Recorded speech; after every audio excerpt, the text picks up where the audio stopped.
Hello viewer, here is a shape. We are taking a new design. Add another shape here to explore it, creating the new picture. So we will use the designs here.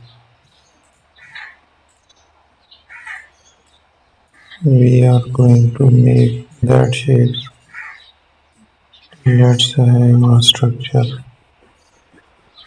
So there is a series of stars where we have generated a design there. So change the gradient there. Let's change it again. Thank you for watching my video.